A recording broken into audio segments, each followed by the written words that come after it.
I think like I speak from a different place, yeah, because I'm starting a laser in Brazil, and but mainly I'm starting the project there because I was here with Victoria from 2013 to 2014, 1 year, and I got deeply involved in well everything. in everything I think. And wow, so I've learned from Victoria mainly, and her format, and so I'm trying to sort of structure like the laser there from the laser she's doing here. And because I was talking to Jill back in Colombia, and she was the one who was saying, "Oh, you have to do this in Brazil," and like, Yes. and she was happy saying, "Go and start it." And but I think that in there, despite she was sharing about her format, as we do not have in the city of Fortaleza, that's in the northeast of the country, an art and science scene, I think we need to start with like a sort of more, how can I say, strong format, or to promote a little more, or to invite a bigger audience. So I choose to start with like more the art side strategy. So we had 2 lasers. I'm trying to keep it monthly. Not sure if I'll be able to, to keep doing this like every month for a long time, but this is the hope. And we had one in September, and the other one like 1 week ago. And luckily, we have at the University of Fortaleza a couple of events happening in different departments, and they always invite people from wherever, different fields. And for the first one, we had director and a professor at MIT, and she's working together with scientists and performers, musicians, and well, in subjects that involve art and science.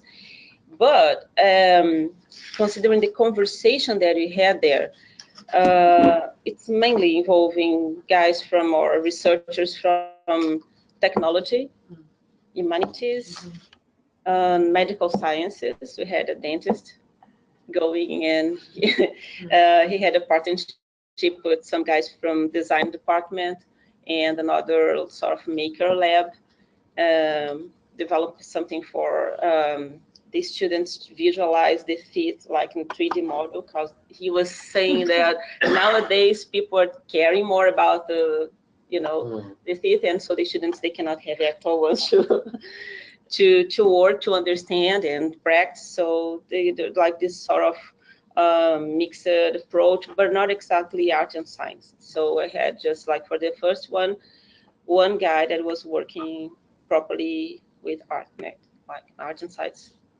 but putting together art and science. And for the second one week ago, we had mainly in the audience students from robotics, architecture, yeah. And we're around like 50 guys, 50 people present, or 60 more or less, but mainly undergrad students, or a few postgrad, and a few teachers and professors. They're like the students, they are excited, and they are like really trying to help and join, help promoting. And the department, it's a center of technological sciences, mainly robotics, engineering in general, and architecture. But we had this connection with the chemistry department there, and there is a professor from the chemistry department that's sort of helping and inviting speakers. And I had another connection because I'm in a private institution there. That's a foundation. One of the interesting things is that the family that owns this foundation, they are one of the main art collectors in the country, but they are not interested in media arts or arts and science till the moment. So maybe it's a way they they get familiar and they can start investing, because they have like a very interesting space for exhibition. And they are running like 2 big exhibitions a year, and they have a huge collection, like with amazing like sculptures, paintings from all around the world, but not a single thing or a single piece of a media arts or whatever in the collection. That's not unusual. Yeah, It's a global phenomenon. Yeah, that's you go there and see Chagall, Picasso, and like Botero birds, like no one. So Thank you. yeah. Any comments for Clarissa on her? Yes, Joe has. Yes, I think it's great that you started, Lisa. Congratulations. I do think it's hard to get going with the thing and but I think what we noticed, what happened with us, is that it started out academically and it started to grow really fast. Then I took it off campus. So it was really interesting to see how, it needs to have a kind of impetus that people recognize it by name. And then you can actually think about moving it other places. I think that's sometimes a very interesting way to start.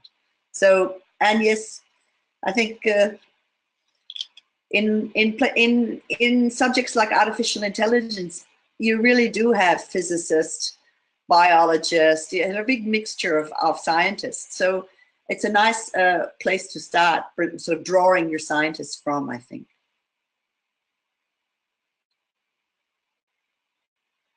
Something, because at this point you are the only one in Brazil.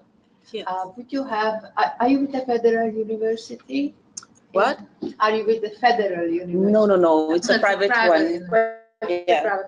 But there are very interesting arts and science labs in various universities in Brazil. Rio or Sure. places. Would you consider to have some Skype meetings with them? Yes, this is the thing I was considering asking for you, if it's possible to have like someone present via Skype, or if you ever try it.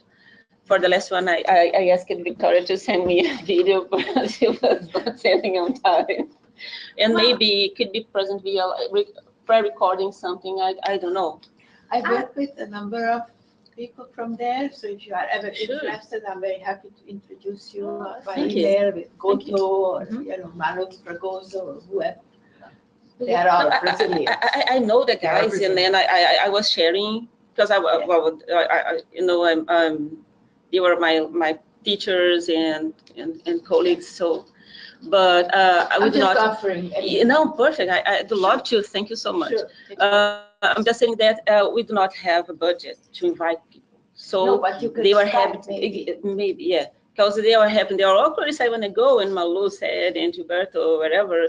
But I have no money to bring the guys. The last week one was a guy that said he is working with Roger in Dallas, as sort of visiting, and he's from Rio, and he was just so curious about what was happening there. That he was inviting himself and paying for his ticket. And so some people I just had offered my house, and he was there. Now she's, I don't know where, São Paulo. Yeah, so Fortaleza is not like a center, like a cultural center yet, but it's a big city, and people are like going sometimes because of the beach or visiting the universities. And did you want to say something? Yeah, I would actually. I'm not too enthusiastic about the Skype meetings because they tend to have problems. And today. Yeah. I mean, this is different. Like, we'll deal with this because it's a meeting, right? And and it lasts longer, right? But when it's really tight and it's about socializing and connecting in person, so I agree. It's a question of money. Well, yeah, no, of course, but I think there's always many people around, and it's really a matter of recording what you do there and sharing it with the larger community. That's more important. And yes, if you want some pre-recorded quick statements that are related to a topic or something that would enrich your discussion, absolutely, it's worth it. But I would really discourage live Skype conversations. It can destroy the whole laser, just one person not connecting and da-da-da. Also, it's not a laser, but I was trying to collaborate with Mick for a workshop in São Paulo. We had the File, that is a big festival, and we had a workshop there. But I had Stavros in China and Mick from here. And, well, my God, we spent like 1 hour just trying to connect. Pre-record.